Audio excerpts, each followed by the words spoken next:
My favorite part of Christmas was definitely the presents. The presents. Giving a gift to a child does something inside that child.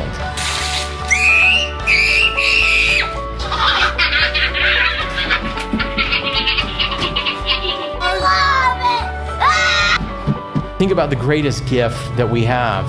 God sent his son into the world and gave his only begotten son, a gift. Wow. The greatest gift the world has ever seen.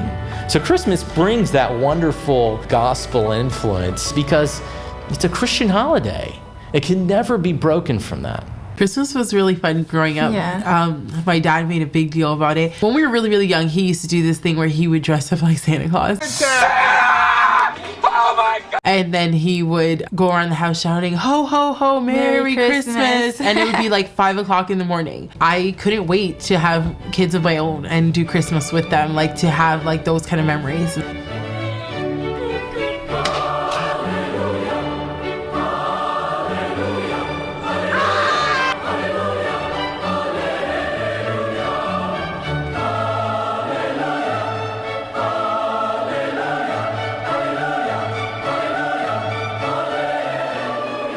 We realize, if we are Christian, just how important the Nativity is.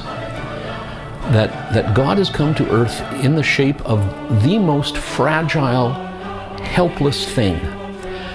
That the divinity that created the universe is crammed into this tiny thing that can't control its own bowels or control its own limbs. Christmas is a fabulous invention.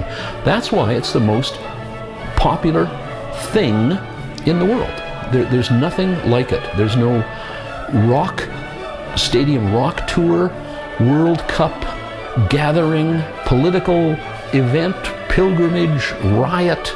Nothing is like Christmas. We spend 10% of our life under the spell of Christmas. First and last, or? Yeah, just tell us your name and that's it. I'm Abraham Lockwood. We met in Illinois. I was fresh out of boot camp, and I met her at the mall. Drug her halfway across the United States and funneled her into Ohio. I'm Michelle. And I'm Kate. I'm the older sister. So obviously makes me the younger one. Yeah, so people can not keep asking us if we're twins. Twins, so I know. That'd be great. We get that all the time. My name is Angie Mosteller. I came from a home where my parents became Christians when I was a little bit older, about 10. So during those younger years of my life, we really didn't have traditions that incorporated or focused on Jesus or our Christian faith. So as a new mom, I was wanting to just think about how can we build traditions that really build up our children in the faith and an understanding of our history.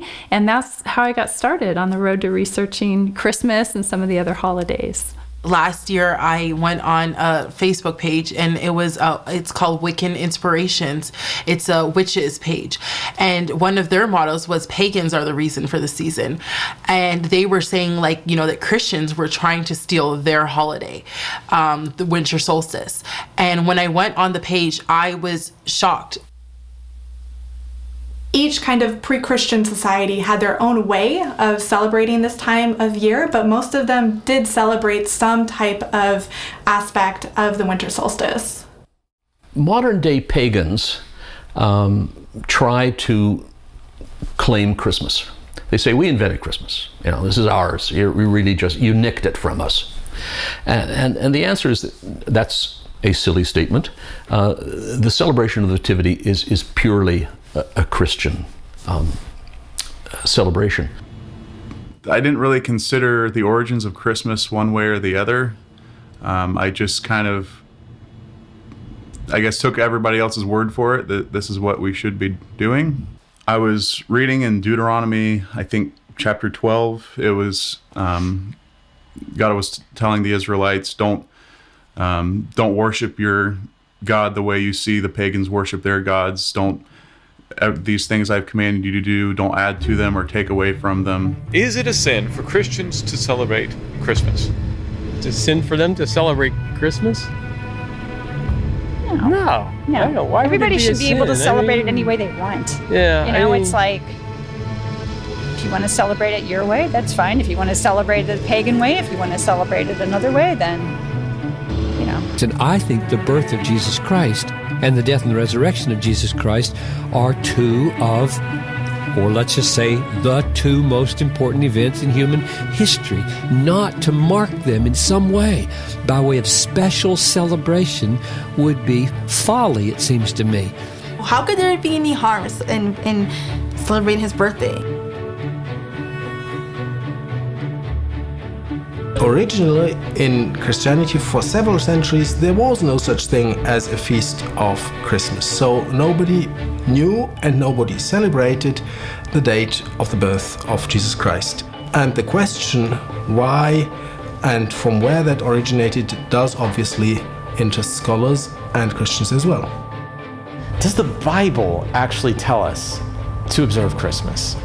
And the answer is, unfortunately, no. Paul, for example, never mentions this at all. It's not what he's about. None of the apostles say, remember the birth of Jesus. So there is this tension here within Christianity that we have to be honest with ourselves and say, well, is Christmas as big a deal as we think it is? I had heard a lot of rumors about the pagan kind of associations with Christmas, and as I was thinking about how I wanted to bring traditions into my home, I had some concern about, do I want to bring pagan traditions into my home? And so I found that a lot of other new parents, as well as teachers and friends, had these same questions.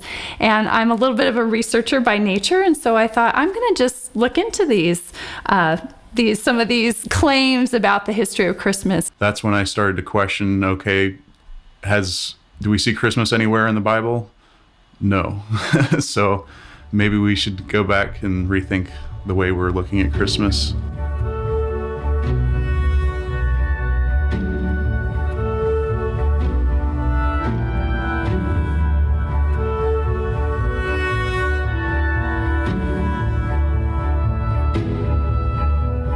Winter solstice is really key to what Christmas is. It's the birth of the sun. The days start becoming longer. They're getting shorter and shorter and shorter as you go into wintertime. And then at the winter solstice, the days start becoming longer. I'm Ronald Hutton, Professor of History at the University of Bristol, England. One of my specialities is the history of seasonal festivals. Stonehenge is probably the most famous prehistoric monument in the world. The greatest of those doorway-like three-stone settings was aligned precisely on the setting sun at midwinter. Now, this is a type of monument you find around Western Europe, all the way from Sweden down to Spain and Corsica and Sardinia. The sun's important in places as different as ancient Egypt, ancient Mesoamerica, like the Mayan civilization, the Toltecs, and also at places like Cuzco. Fixating on the sun is kind of something that most ancient peoples do. And the further north you are, the more important this is.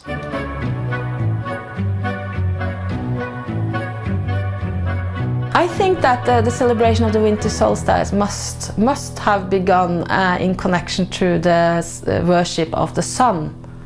And we know that people in Scandinavia worship the sun during the Bronze Age. We have found loads and loads of pictures and pictograms and sculptures of the sun. For obvious reasons, we actually almost lose the sun for part of the year.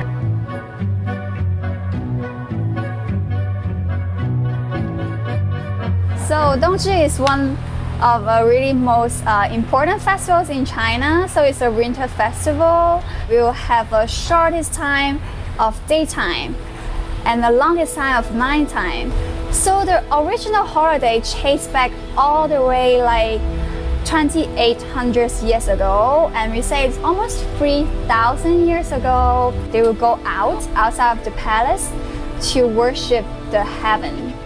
The practice of Yule goes back pretty far because with Yule, what we're really talking about is the winter solstice. Yule is quite simply the old Scandinavian, i.e. the Viking name for midwinter. It's the name of their midwinter festival. It's one of the greatest festivals of their year because way up in Scandinavia in the olden times, there wasn't a whole lot you could do around winter. It's exceptionally long and hard up there. And so Yule, getting to its centre and knowing that things are going to get better eventually, is the obvious time for a tremendous heathen party.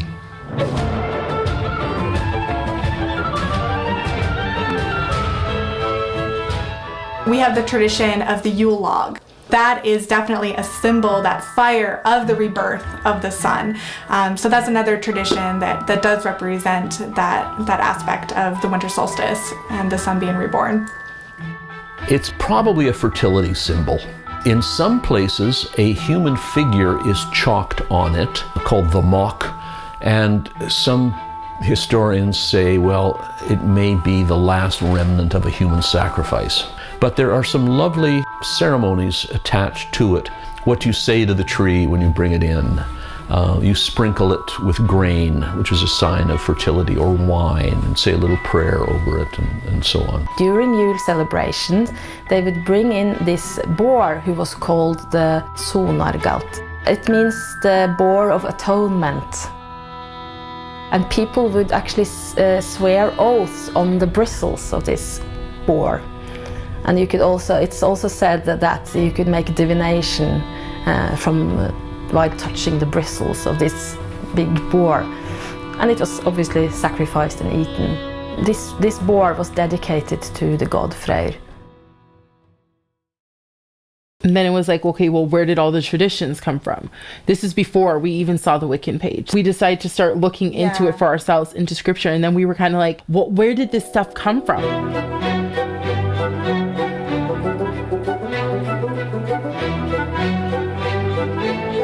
The modern Christmas celebrations tie around Saturnalia, the pagan god Saturn, who, among other things, was eating his children until he was overthrown by his own son.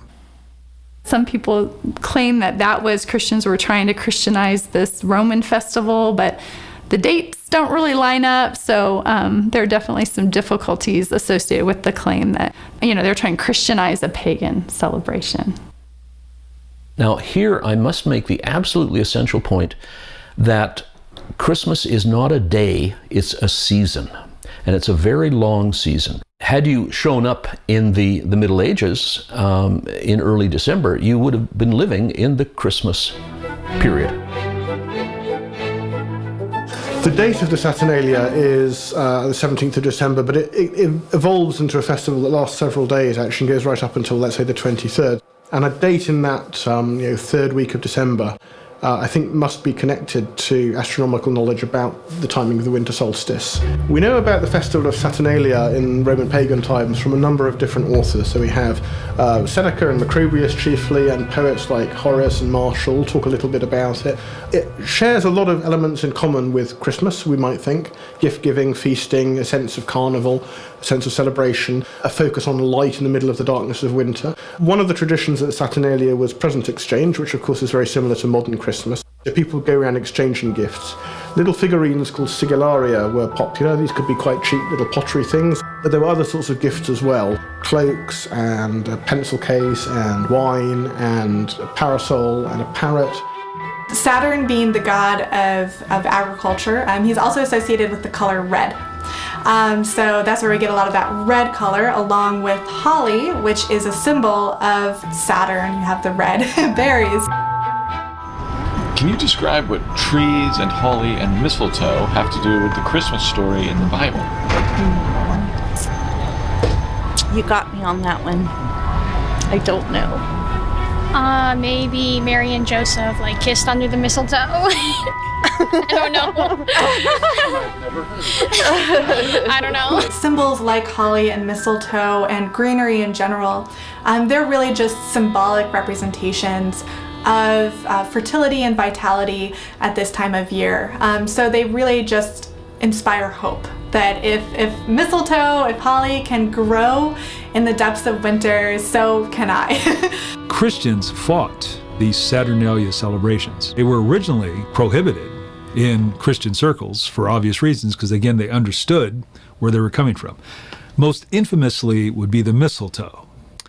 Now, modern people think it's a quaint custom to hang a mistletoe, and if you see a pretty girl, give her a kiss under the mistletoe.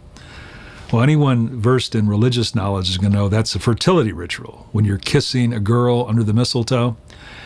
Now, the mistletoe not only is beautiful, it's a mysterious thing to traditional peoples. It's actually a parasite. It grows on trees. It doesn't grow in the earth. But to the ancients, that makes it magical. It grows in the sky. That's why the Druids in Celtic tradition, the Druids are a class of priests, would collect the mistletoe.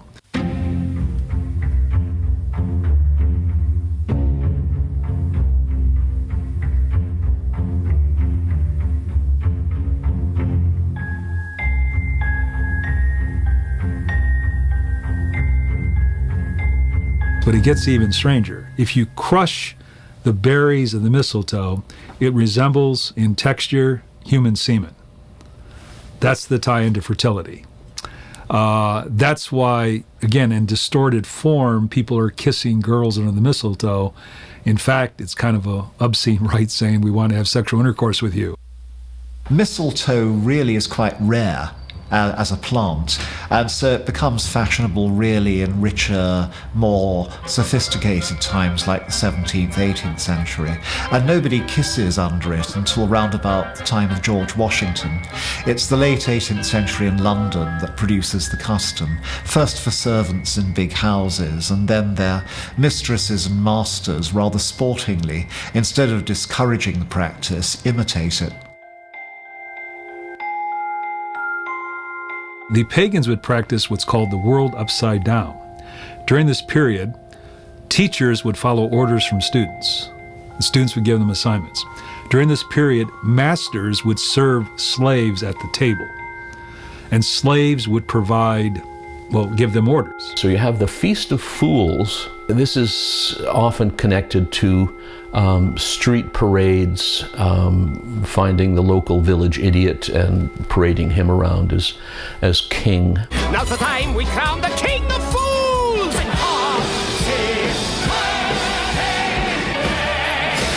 Wild carryings on. But Calends was really a bigger festival than Saturnalia.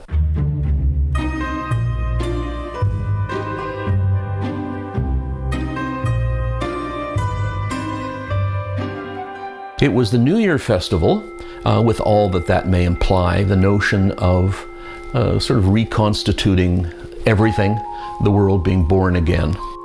The Romans would celebrate the Calendae on the 1st of January, which is where we have New Year's Day to this very moment. So that kind of shiver most people get as the clock ticks towards midnight on the 31st of December is really old. The notion that gifts given on New Year's are Christmas gifts is an idea that exists even today in France, where they're more likely to hand out gifts on New Year's. Before the 1800s, you do not get presents at Christmas. You get partying and feasting. The presents get given on New Year's Day.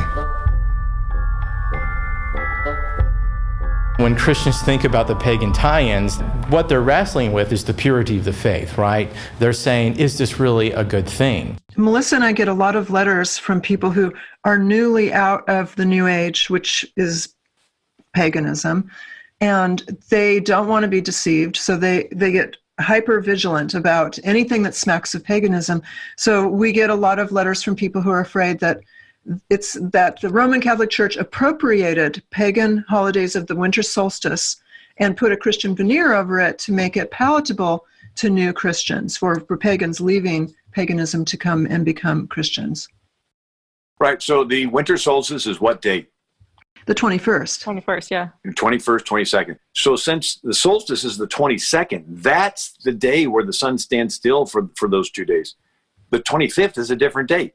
Mm-hmm. Mm-hmm. So if they were wanting to expropriate the winter solstice, they would have made Jesus born on December 22nd. True. That's true.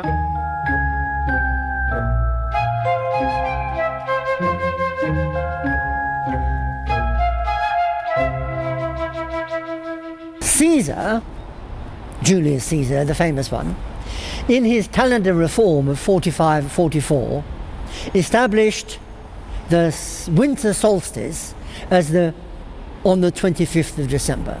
Okay? And he said that's Buma. And Buma means the midwinter.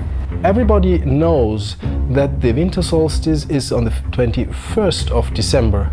But that is actually not the original idea of Julius Caesar, who was the originator, the inventor of our calendar, so to speak. He fixed the date on the 25th of December. So that would be the older Julian date for the solstice. But that calendar is not entirely precise. So basically, roughly speaking, 1 day per century, it shifts. So by the 4th century, when Christmas originated, the date from the 25th had shifted to the 21st. And that's the day that has been later restituted by Pope Gregory XIII in the 16th century to be the standard winter solstice, which is valid until today, and that's what our calendar still says. The winter solstice has nothing whatsoever to do with Christmas, because the Bible simply doesn't speak about any form of solstice, shortest day, sun or whatever. It just speaks about the birth of a child in a manger. But Christmas preserves the older Julian date for winter solstice, that is the 25th of December. We don't know when Jesus was born. The gospel stories don't tell us. They give us some clues that we think it was probably generally in the autumn season, but we really don't know. No one knows when the date was, but almost all the evidence is sometime late September, early October. And the answer is no one knows. So why are we celebrating it on the 25th?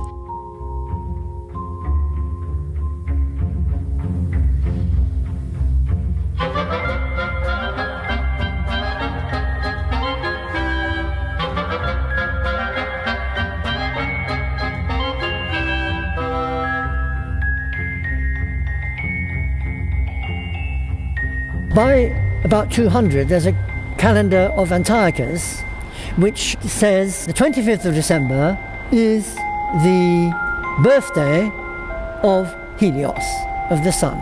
So there is definitely an idea of birthday already by 200 AD.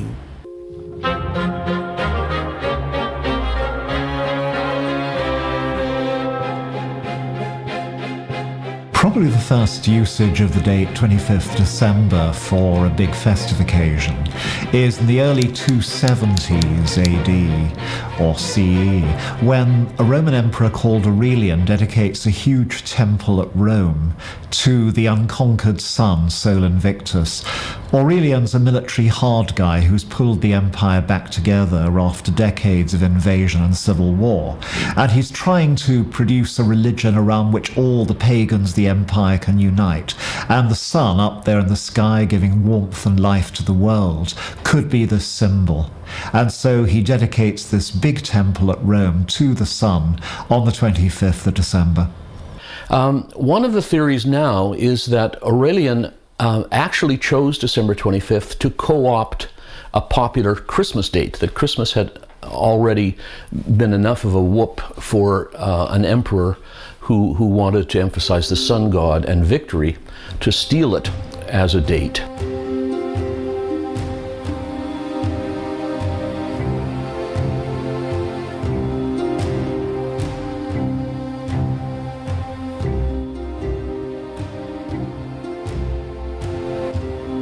It is my view, and I think it's the view of the majority of scholars of this period, that Aurelian did dedicate his temple on the 25th of December 274. Unfortunately, there's no direct evidence for the date of that inauguration. It will have been inaugurated sometime, and it is probably a plausible hypothesis to think that it was the 25th of December. It's a good option, it's a good guess, but there's no hard evidence for that date. It is still very controversial as to what's going on about the choice of the 25th of December as being an important day for Sol Invictus.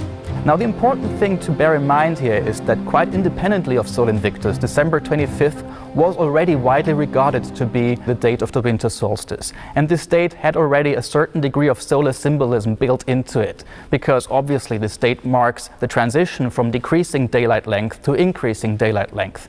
And as a result, it made a lot of sense on a symbolic level to argue that the sun is born on this date, and as the sun grows older, the days grow longer. For my part, the evidence points very strongly that Aurelian chose that date because of the association with the solstice and with the festival of light that already existed at that time.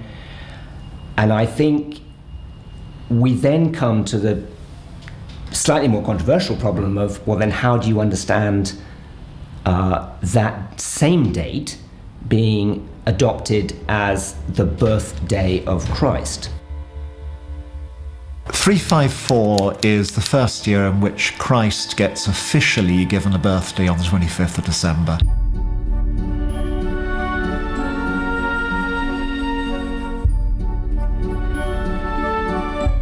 The Roman Empire has become Christian. Okay, so Constantine. I can't think of anything where the word Christmas ever comes up in the reign of Constantine. But because of that December the 25th, and because that was the feast day for the god Sol Invictus, it eventually becomes a convenient day for Christians to celebrate the birth of Christ. The first record we have of this happening is in a surviving calendar from the year 354. It's called the Philocalian calendar, and it's a bizarre, it's kind of like an almanac. It's got all kinds of pictures and dates and distances of one city to another. It says this is the day of Sol Invictus, and it's also the day on which Christians celebrate the birth of Christ. It was prepared for a Christian, and yet it had all the pagan holidays in it, and all the things that Christians were supposed to despise. The need for Christmas was felt in the 4th century and not before that, because the general religious culture changed. And the growing interest in the sun is certainly part of that new religious culture in the 4th century, in late antiquity, and without that growing interest in the sun, probably Christmas would not have originated, or if it originated, it would probably not have fallen on the 25th of December. And this solar symbolism could be, in principle, also applied to Jesus, because in early Christian sources, Jesus is sometimes being given as solar attributes. He's referred to as the Son of Justice, as Christ the true Sun. You sometimes get representations of Christ with rays. You sometimes do get a nimbus, meaning a golden zone around the head of Christ and later of other saints as well. You do get, for example, in the apse of Santa Pollinare in Classe in Ravenna, a sun rising above the horizon, which is Christ, recognizable because there's a cross in that sun, and it also says that it is Christ. If Christ is majesty, and Christ is also justice, there are two reasons for assimilating him to the sun. And if the birthday of the sun is the 25th, it's perfectly possible to make this the date of his birth.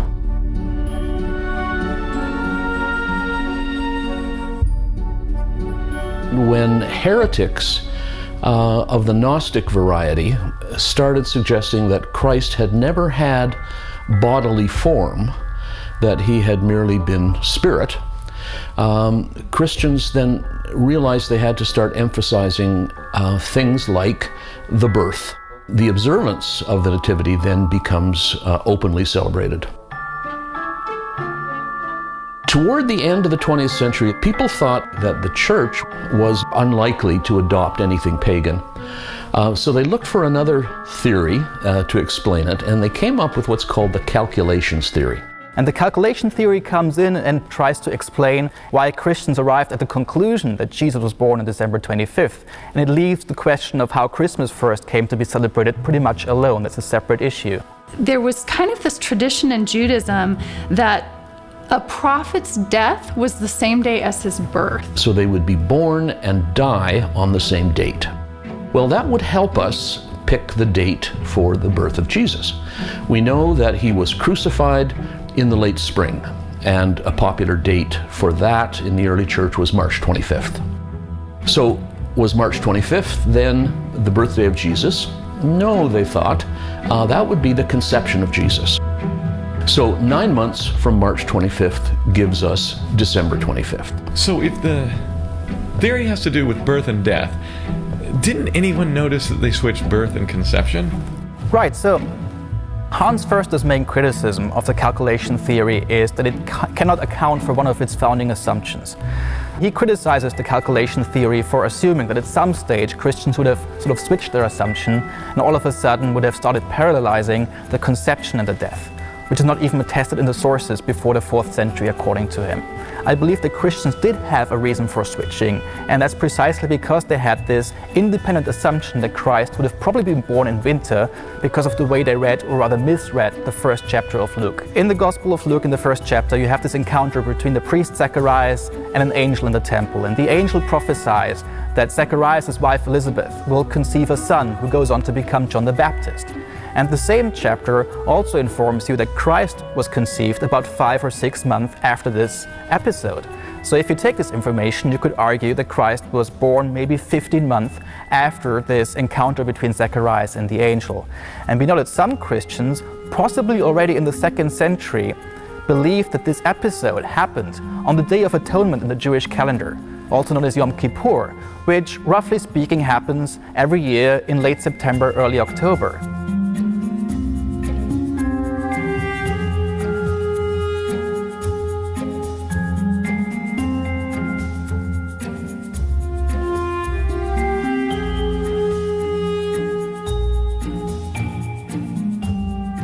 Then you count forward the month and you figure out that Christ must have been born in winter. And this influenced the way they carried out these calculations that eventually led them to accept December 25th. So you're saying they misread Luke because they thought Zacharias served in the temple on Yom Kippur, right?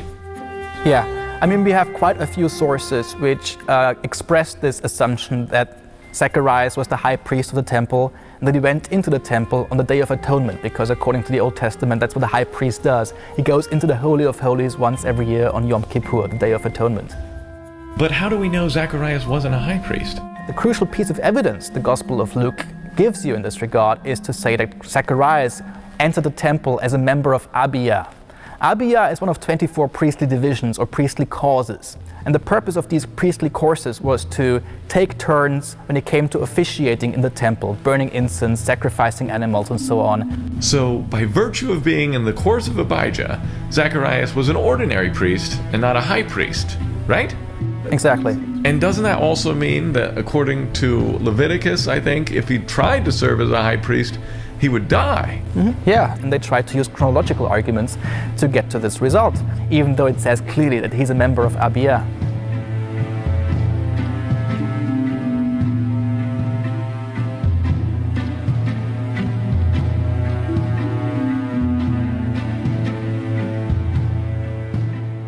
You're unlikely to come on the basis of the information given in the Bible to the 25th of December.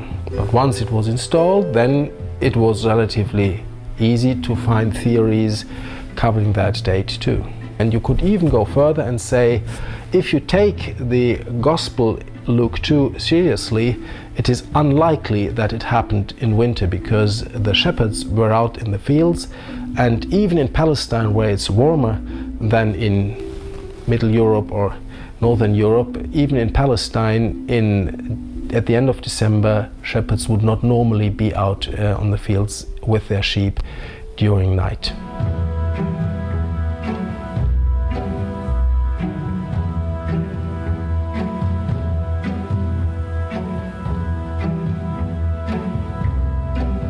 The church had a really good marketing strategy.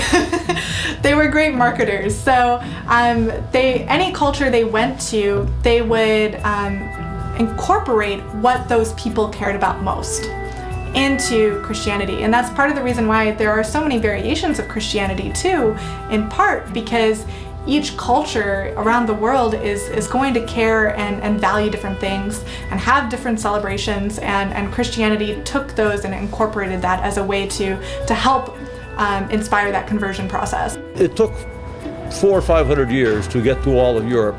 The last part of Europe that it went to was Scandinavia. And always when the Christian church went somewhere, they had to negotiate with local political rulers. And so Christmas came to different parts of Europe at different times, but the Catholic Church always found it convenient to fold local custom into their own church. Håkon the Good, he had a plan of converting Norway to Christianity, but in a sort of soft way. So he began with the Christmas celebration. Now, they didn't celebrate Christmas, obviously, because they were pagan, but they did celebrate Yule, and they had this big celebration of Yule around the 12th of January. So Håkon the Good, he changed the date and said he demanded that they start to celebrate on the 25th of December. So instead of celebrating the first sightings of the sun in the north, they were supposed to celebrate the birth of Christ, obviously. And people accepted the change of date. That's okay. So as long as they got the party, they were fine with that. Rulers made the decision to become Christians. It's kind of funny, a prince or a duke would make a decision for the whole kingdom to say, okay, you'll now all believe this. But you have to do things, even when you're an authoritarian ruler, you have to do things to make the people accept it. So it just was easier to do that, to celebrate these old pagan holidays. Some people in the church that we were going to started to say things like, okay, well, the roots of Christmas is pagan. We were like, we don't care, okay? We don't care where it came from. The point is that we're celebrating Christ, we're celebrating his birth. I don't care what those people were doing. I had little sneaking suspicions that it had pagan roots. But it's not until we started really getting into it and doing a little bit of research that I really felt uncomfortable with it. But I didn't say anything because I thought that the rest of the family would not only have a problem with it, but I didn't want to be the black sheep and be like, oh, well. As Christianity goes on, now we're talking the what's called late antiquity or the early Middle Ages, the church is warning people about clinging to the calends. And they're saying, you gotta stop this cross-dressing. The common Christmas ritual known as mumming actually involves cross-dressing between men and women. You gotta stop dressing up like animals, you gotta stop dancing in the streets. It's a church writer warning people not to practice this tradition, which would be, they talk about going about to houses with the heads of beasts. The December period, the Christmas period, was a time in which groups at the margins of society, the despised, the poor, the unmarried, kids, would be allowed to go around and demand gifts. So they would go to door to door, singing a song or making threats or offering a little something. Young women, for example, would carry a bucket of beer, a wassail bowl, and give you a sip when they knocked on your door in return for either some food or some money. Wassailing was a form of begging, which always sort of had an implicit threat. If you give us what we want, alcohol, food, even money, we'll wish you wonderful luck in the next year. If you don't, we can do damage. As a child, not coming from a Christian home, I had a lot of just common questions. I mean, what does St. Nicholas have to do with the birth of Christ?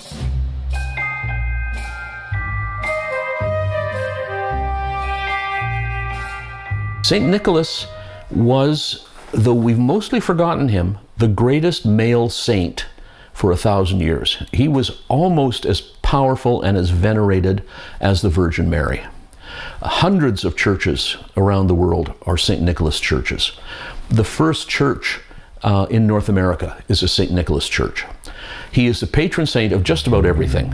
Now, aren't there legends about St. Nicholas? Yes, this is the one that really makes the headlines. So here's the story. 3 students, so probably they're young men, not kids, but they're always presented as kids. They're going off to study and they stop at this inn where the innkeeper has this nasty habit of killing his guests, chopping them up and pickling them in barrels in the basement, and then serving the meat in meat pies. So he kills the kids, chops them up, puts them in the barrel. And St. Nicholas comes visiting a few days later, and spidey senses are tingling. There's something going on here. And he says, "You've got 3 kids in the basement chopped up. Confess." Yes. So he goes down to the basement and resurrects the children. They are reassembled, and so you very often see 3 kids coming out of a tub. He is the patron saint of barrel makers, pickle makers, innkeepers.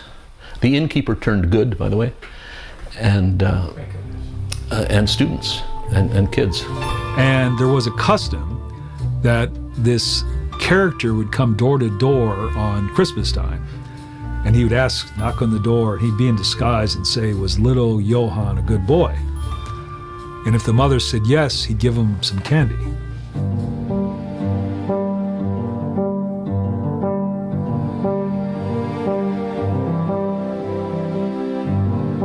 Krampus is an assistant of St. Nicholas. The two of them will go door to door, and Nicholas's job is to check in with the children and ask other parents how they've been doing that year. And the Krampus's job is to punish them if they've been bad. This is actually a tradition that's acted out in certain towns in Austria and Bavaria. It's pretty rare now in this form where they go house to house, but where that happens, Nicholas will, as I said, talk to the kids. There's a little traditional rhyme that he says when he enters, and he does give them little small gifts. He's costumed as like a medieval bishop. And this is how the Krampuses were originally. You just take an old coat, turn it inside out so you see the fur, and my Austrian friend said that his grandfather would take a rug off the floor. And so it was just like, how do you disguise yourself and make yourself look like something other? So it's always a fur-clad, smutty-faced, glowering character. Might carry chains or a whip. This Krampus is often shown with the chains, and these chains are held by Saint Nicholas, who's the Santa Claus. And they say that this might symbolize how Santa Claus, like as a Christian figure, was able to chain and control these pagan elements. At the time, as opposed to modern day Santa, who is in charge of both giving gifts and keeping track of who's naughty, those responsibilities were split between the two. So St. Nicholas would give out treats, small toys, things like that, and Krampus would be the one who would be used by parents to threaten their kids. If you're bad, Krampus is going to come and take you away. You know, these masking traditions can go back to the 1100s or so, or even older, to the Roman Empire. When we first heard about the pagan roots, is they were saying like the Christmas tree was pagan, and that is something that we shouldn't be doing. But we were like, well, we're celebrating the birth of Christ. Maybe they're worshiping the tree, but we're not. We're not worshiping the tree. We're not carving it into an idol. We're just cutting down a tree and bringing it into our house. And so we're like, okay, well, where did this Christmas tree thing come from?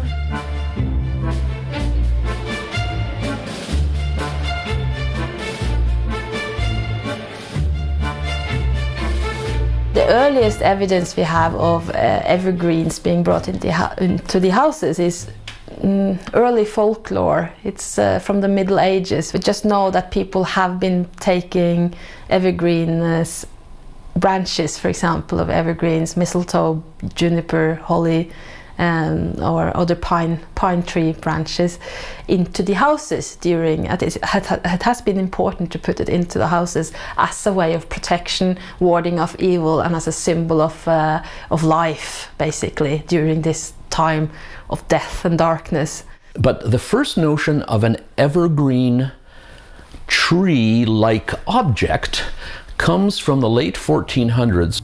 It's a pole stuck up outside, decorated with evergreen branches.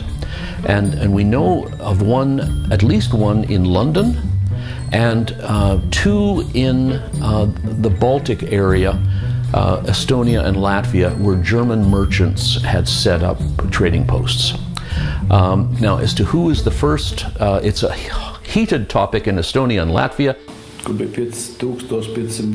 The story of the Christmas tree is documented in the Brotherhood of Blackheads Chronicles from the year 1509-1510, written in the Old German language. According to the chronicles, logs were burned during the winter solstice in pagan traditions, and it's likely that the first Christmas tree was originally meant to be set on fire at Town Hall Square in Riga. Riga claims to have put up the first ever Christmas tree in this very town square right here in the year 1510, it says on the ground. This is obviously a big tourist attraction because, Christmas trees are European-wide tradition. Everyone knows about them. Lots of tourists have come along and taken their photo with this. The only issue is that Estonia, where I've just come from, also claims to have put up the first Christmas tree in 1441 in Tallinn Town Square by the Brotherhood of Blackheads Merchant Association.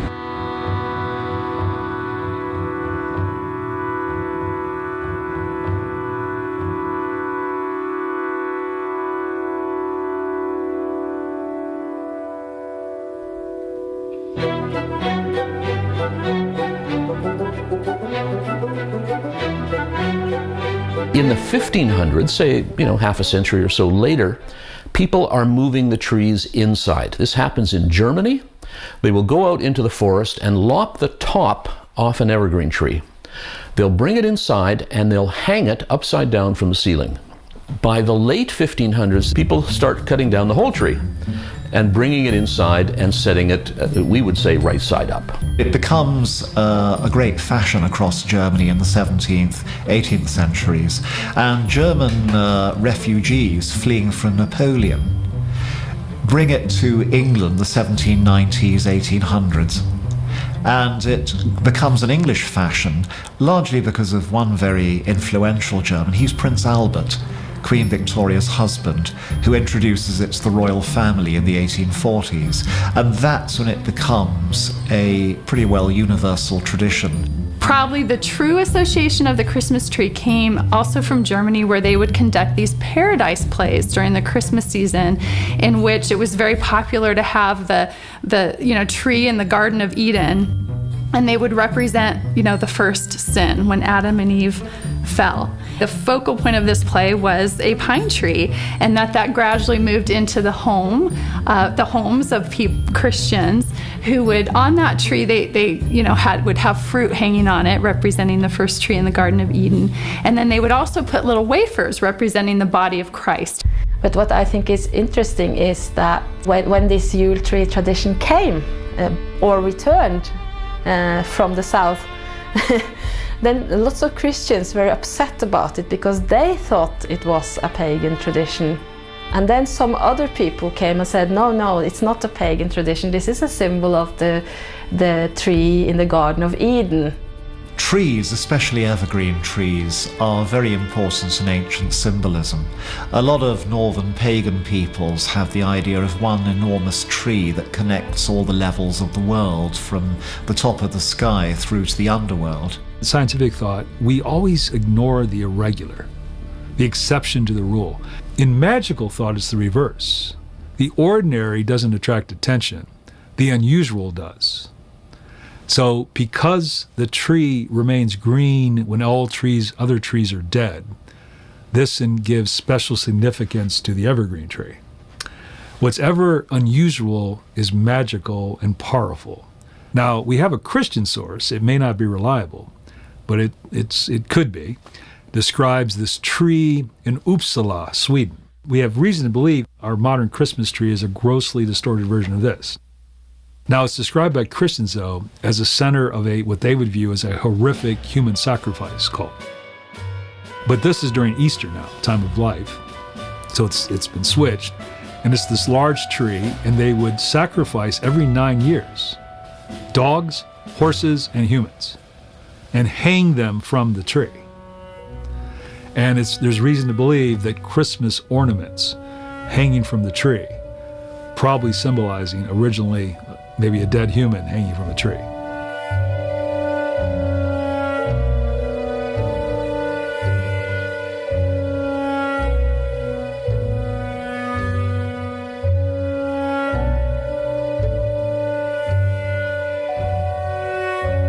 One of the hallmarks of the Protestant Reformation was this desire to restore the purity of the Apostolic Church.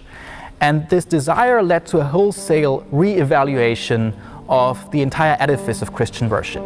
And Calvinists, Puritans, and other more radical groups went particularly far in this regard. They essentially rejected large parts of the liturgical year as not being grounded in Scripture. And Christmas was an easy target from this perspective, because obviously the date of Christ's birth is never mentioned in the Gospels.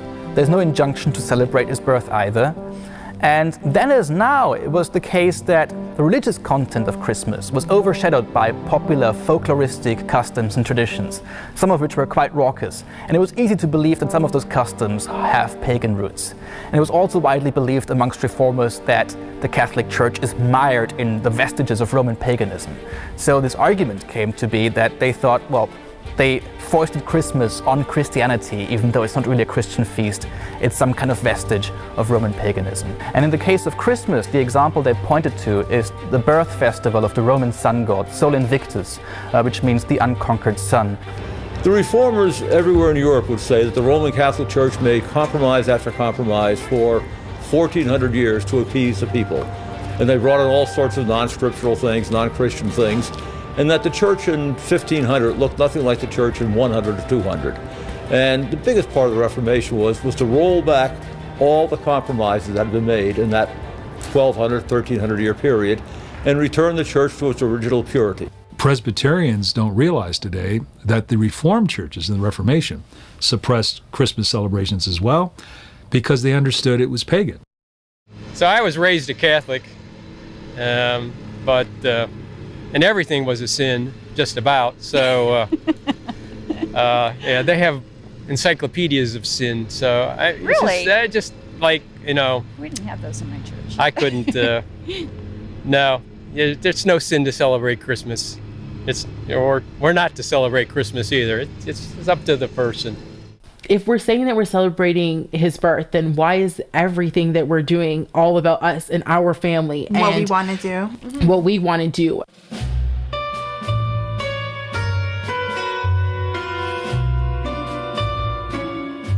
The new wave of reformers are dead set against the cult of saints. So out goes St. Nicholas. And that leaves parents asking the question, okay, so who's going to be the magical gift bringer now? Catholic countries save St. Nicholas. And in some pockets of Protestant Europe, like the Netherlands, they save St. Nicholas as well. Nobody is bringing gifts to kids in England, period, for centuries. There's no magical gift bringer. But in other countries, it becomes the Christ child, a perfect theological solution. God brings us everything good, so why not say to the children, the baby Jesus, the Christ child, das Christkindl, le petit Jésus, has brought you this. So having Santa bring gifts and having the Christ child bring gifts is like, that's a big issue. People will have stickers, in really traditional areas, they'll have stickers in their windows with a slash through Santa Claus or the Christmas man saying, no Weihnachtsmann here.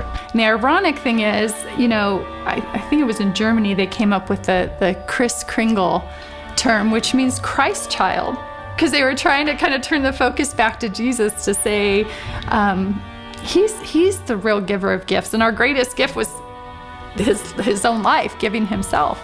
But it's ironic because I always thought that term meant, I thought it was synonymous with St. Nicholas, but it actually means Christ child. Christmas goes into a decline in England and the English-speaking world after King Charles II comes back to power in 1660 and the Puritans are booted out.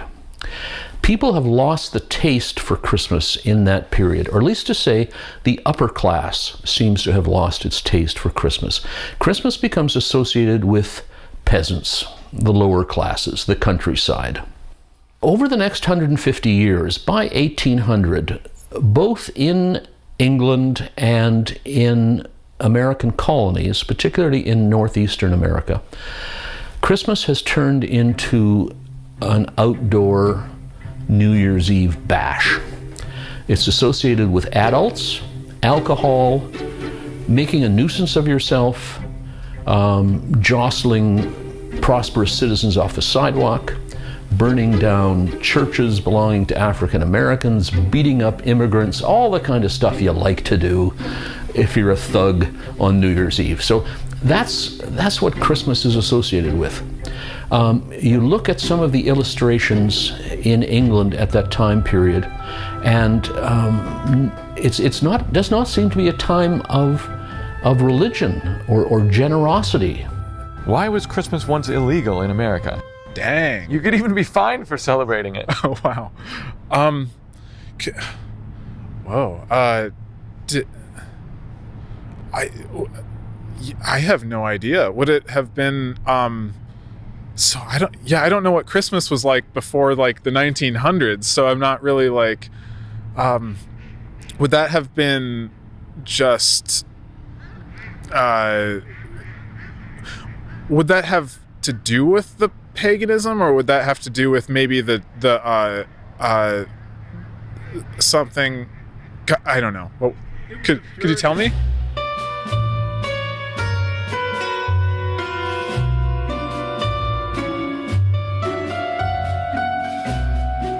In northeastern United States, it was outlawed. The states settled by the Puritans, like Connecticut, Massachusetts, didn't like Christmas, didn't want to have anything to do with it. And apparently, it was right until the 1870s that Christmas Day was a school day, a work day. Yeah, well, the Puritans were real killjoys. Yeah, they weren't much fun. If you go to the American Antiquarian Society, there'll be sermons against the evils of Christmas. The colony records of Massachusetts and the colony records of Connecticut, you can find the laws right there. They thought Christmas was an immoral holiday. If you were in America, in Boston in 1810, Christmas was ignored. Boston was overwhelmingly Protestant, and it was just a normal day. And I remember in England, they had the same kind of laws. People got really rowdy, so they kind of banned it.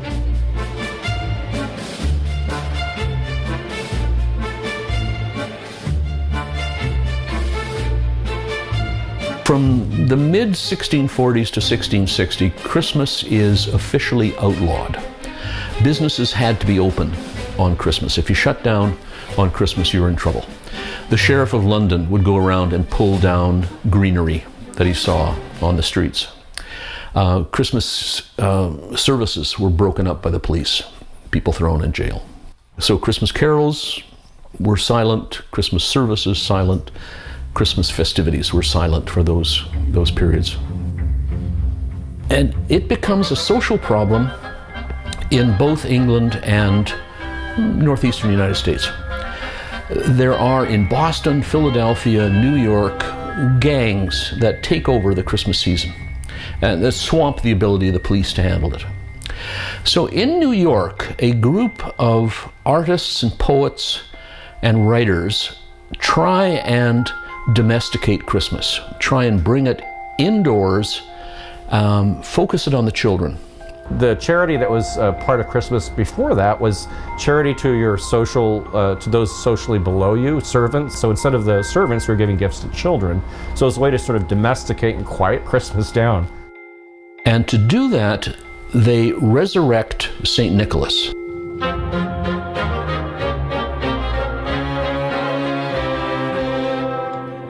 I think the first time it crossed my mind that there was something wrong was maybe when I was about 5. If we're celebrating Christ's birth, if it's his birthday party, why is Santa in the foreground? Santa Claus, who the heck is Santa Claus? Santa Claus is a bastardization of the Dutch Sinterklaas, Saint Nicholas.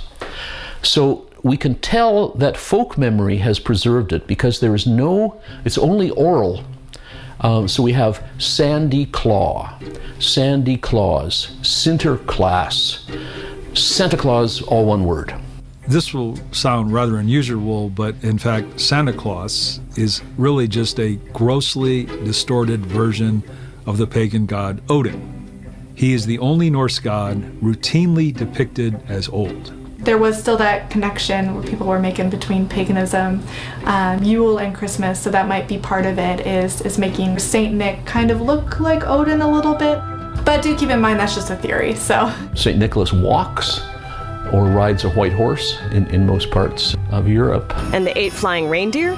Those probably had their roots in Odin's flying 8-legged horse. Now this is pagan, where they would celebrate Odin coming down on his horse, and they would put little shoes out with food in it for the horse, and Odin as a thanks would put, candy or some kind of treats in that shoe and replace, the hay or whatever they had put there for the horse. Sometime around 1200, some Catholic nuns in an orphanage put a little gift in the shoes of their children that they're caring for on the eve of St. Nicholas Day. So the evening of December 5th. And kids wake up and there's something lovely and they say, St. Nicholas brought that. Well, it just seems like such a great idea. It spreads all across Europe. The real magic happens in a poem that appears in 1821 called A Children's Friend. This is a poem about the arrival on Christmas Eve of a figure called Santa Claus. And he's not wearing a bishop's outfit, he's wearing a long robe trimmed in fur. Nobody knows who wrote this, but this is a guy who started a revolution. The next year, one of these New York aristocrats that wants to domesticate Christmas tells to his family the poem that we know is The Night Before Christmas. And he's obviously read A Children's Friend because he comes down the chimney, clothed all in fur, except this time he's not a full-sized adult, he is some dwarfish figure, small enough to fit down a chimney. Now Santa Claus enters the house through the chimney and leaves that way, and people miss the significance. In traditional lore, the sorcerer, the witch, the demon does not enter by the door. Your friend, an ordinary safe person, comes by the door. The thief enters by the window. Witches, sorcerers, demons enter through the chimney. And this old Santa Claus version, again, is a demonized version of Odin. He climbs down the chimney. In this poem, there's no long black birchen rod. There's no horse manure in the stocking. There's no switches. This is a guy of whom you don't have to be afraid. So this notion of a grandfatherly, magical gift bringer who comes on December 24th in a reindeer-powered sleigh goes viral.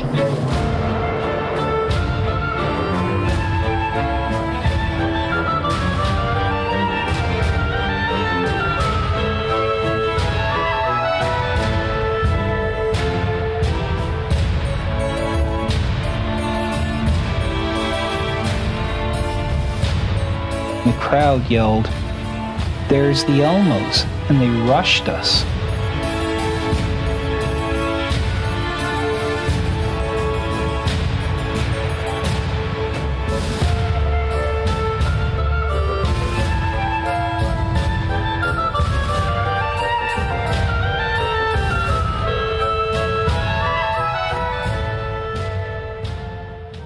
I think there comes a point where the roots are so far gone that the present meaning doesn't carry the pagan connotation anymore.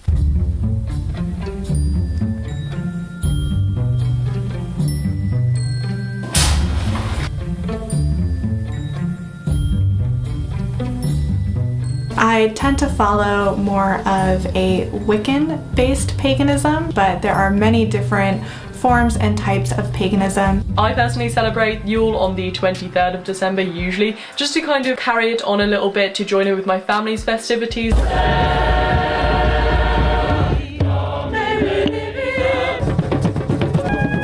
So we'll start with the gold candle and we'll turn towards the east. Grandmother,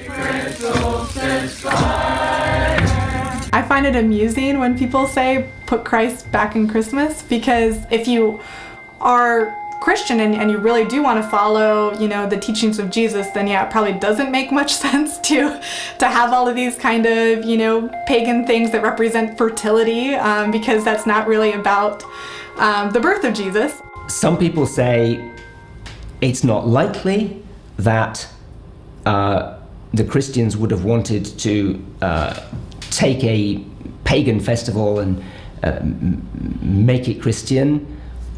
On the other hand, they do appear to have done so. So I think one needs to find some other way of explaining what's going on. So if you go to the Vatican today, you'll be surprised to find full mosaics from pagan temples just in the church. In the middle of the square is this giant obelisk there. That's not even a Roman thing, that's an Egyptian solar deity monument. It's created by the Egyptians to honor their sun god Ra. There was a temple to Minerva. That later got converted into a church.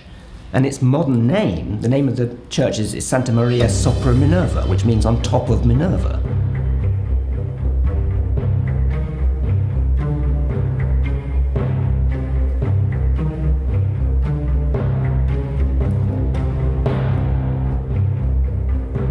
The early Christians took on from paganism the shape of their churches, decorations like statues and hangings and altars and cloths, and a great many festivals, especially to those connected to obvious turning points of the year like midwinter and midsummer. I tend to celebrate the 8 holidays most commonly associated with Wicca, and those are all based around the movement of the sun and the seasons. So the winter solstice Yule, or the summer solstice Litha, and then the 2 equinoxes where day and night are equal. And in the fall, the autumnal equinox would be Mabon, the vernal equinox would be Ostara. And then you have 4 points in between. So that's how you make the 8 holidays, which are all about recognizing those changes in the seasons. Outside Christmas, there are plenty of synchronizations of pagan with later Christian festivals. May Day becomes the feast of the Apostles, Philip and James. Midsummer becomes the feast of John the Baptist. What we now call Halloween, the great pagan festival that opened winter, becomes the feast of All Saints and All Souls, and so you go on round the year.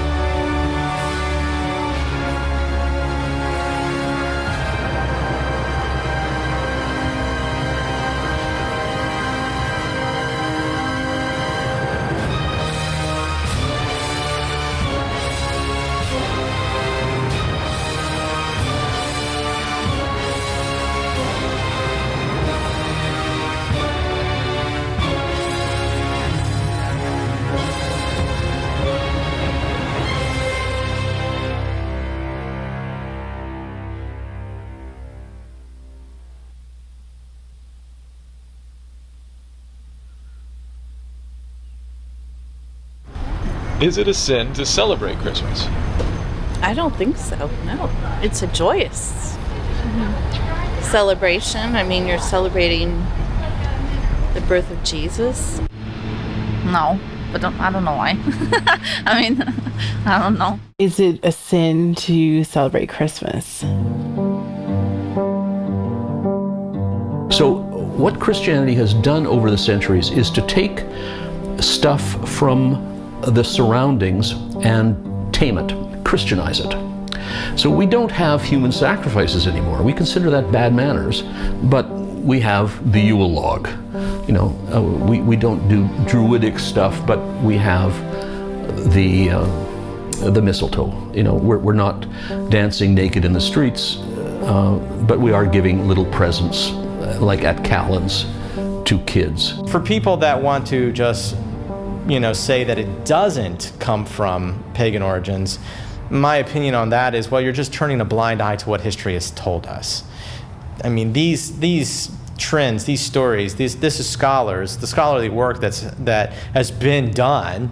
I like to look at Robert Weber, whose Institute of Christian Worship series is pretty much my go-to source.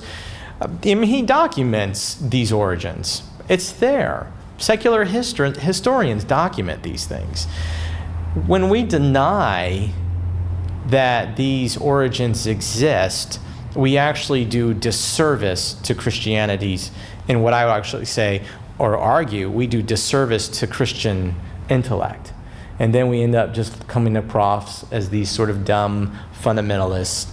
And that's not helpful. This is an important point. 19th century scholars discovered that rituals outlive beliefs. So what happens is the ritual continues, but we forget why we're doing it. And then we invent an explanation. And the 19th century scholars called this myth, to explain why we're doing something. You could also call it a rationalization. A lot of words that we have today have pagan origins, Scandinavian false worship origins. For example, the days of the week. Saturn Day. I mean, Saturn is a false god. Is it wrong to say Saturday? Is it wrong to observe Thursday, which is Thor's day? Do we need to change all the names of the days of the week? What we've both come to realize is that Christmas is something where you're literally saying that this is for me and I'm worshiping you. I'm celebrating you in this way. I'm not celebrating him by saying today's Friday. You know what I mean? Right? So it's like, I think it makes a big difference when you're actually doing something for him. Exactly.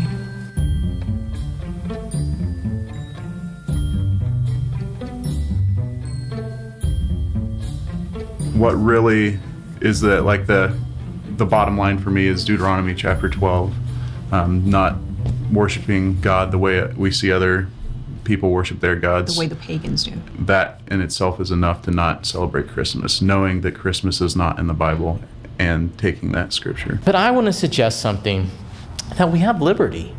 We have liberty in Christ. Paul said, I become all things to all men that I may win some. The purity of trying to deny or trying to stay away from Christmas because of these pagan origins, I think is a total misunderstanding of the Bible and a classically evangelical theology that understands the whole narrative of the Bible. God redeems everything.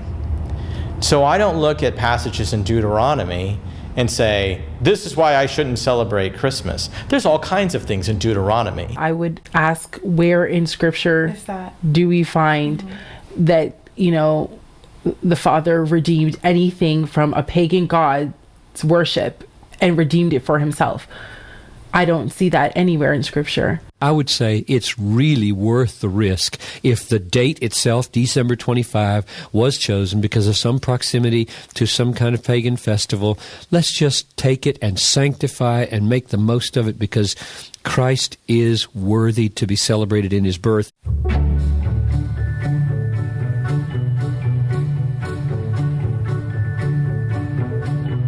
So each time that you are presented with an image, imagine that the logo and branding are being proposed for use on your church.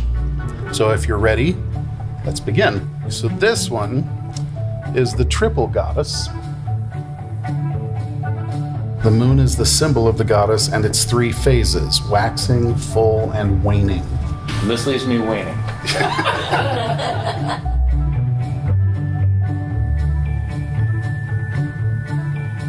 If you're being redeemed from something, you don't bring it with you. Okay? I can change, but I shouldn't be still drinking, carousing, and doing all that stuff. Bringing the symbol of what it was with you, then having to say, oh, but it's been redefined, I think misses the point. But the scriptures are very clear that we're not supposed to be mixing the holy with the unholy, right? And so just because something is tradition does not mean that it's right. There's a lot of things that are tradition. What the different prophets were told to do with the symbols of Baal or Dagon or any of the other gods they ran into, they were to burn them, destroy them, not incorporate them. And that, I think, would be the foundation I would use. Even though that's an Old Testament example, I still believe that it's more true. If we're going to take that legalistic approach to Christmas, then we're going to have to rethink a whole lot of things. And my personal opinion is I reject that interpretation that says because Deuteronomy said this, we shouldn't do that. Deuteronomy says a lot of things. So am I moderate? Am I, bordering on the edge of heresy? You be the judge. I think everything should be tested, and every person needs to test everything that they see And the Word of God is the best way to test everything that you see. Instead of observing Christmas, we've switched to observing the feast days. We've Sukkot, Passover.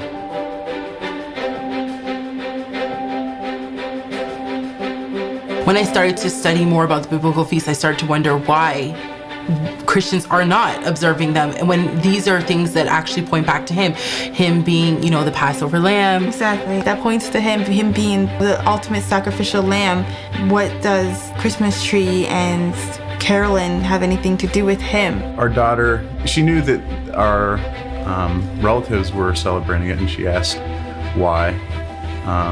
But I think the answer we gave her was, we don't think that this is what God wants us to do, and I just told her that Christmas was fake. Yeah. I just straight up told her Christmas is fake and Santa is fake and it's not real. And she said, oh, okay. It's hard to be gentle and telling your kids the way you think that you should be doing things without saying and not having an explanation as to why your friends and family don't do the same thing. We don't want them to make them look bad at all. So, I think usually the only explanation is, well, we don't believe all the same things they do, and it just kind of, I don't know, just kind of leave it at that, I guess. It's a pagan ceremony through and through. There's absolutely nothing to do with the birth of Christ regarding Christmas. I know it sounds alarming, and I don't mean to say that Christians should stop celebrating the festival, because again, it's a wonderful festival for children, and frankly, myth is important to our lives.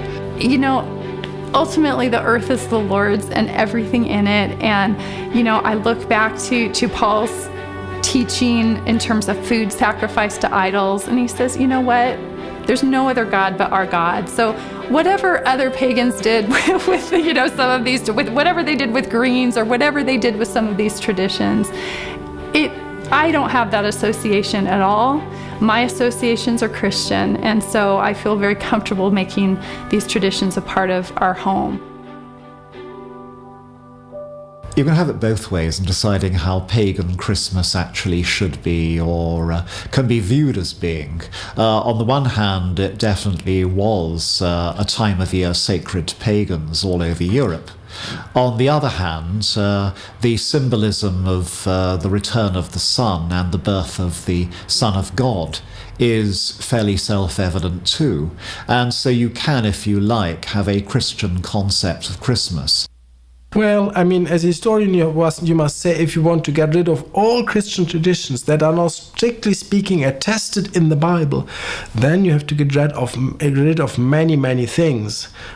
Christianity has grown over centuries, and the whole package, what it means to be a Christian today, is shaped certainly by biblical traditions, but also by many other elements. So you would really, in terms of Christian feasts, you would have to get rid of many, many things, not just Christmas and liturgy and so on. That is one thing.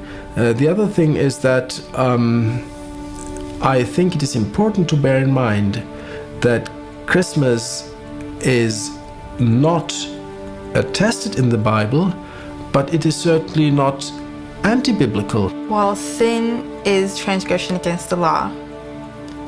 And in his law, the Father does tell us do not worship me the way the pagans worship their God.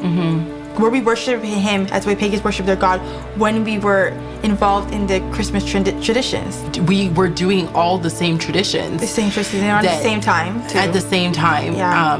And we were saying that we were doing it for him. Yeah, we saw it as part of our Christian religion in a sense. So that was we were worshiping him. We were thinking, in order to be a Christian, that how could we not celebrate his birth? Yeah. So it was a form of worship. It was a form of worship. So based on that criteria, I think we were sinning. I think we were in sin, obviously unknowingly, clearly. So yeah, I would say that celebrating Christmas could definitely be a sin. Be a sin.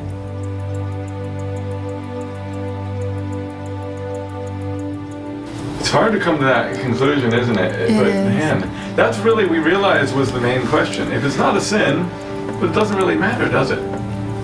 If it's not a sin, does it matter? I think it does. You know why?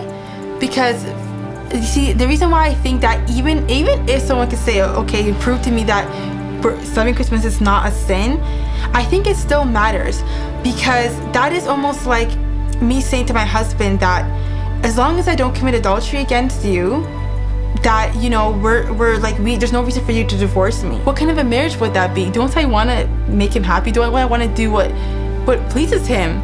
It's way bigger than whether it's a sin. It's a sad place that's where the discussion goes. Yeah. Oh, well, it's not a sin, so I can do it. Oh, well, it's not going to cause my salvation, like, you know, Yeah. so therefore I can do it. It's like, where have we come?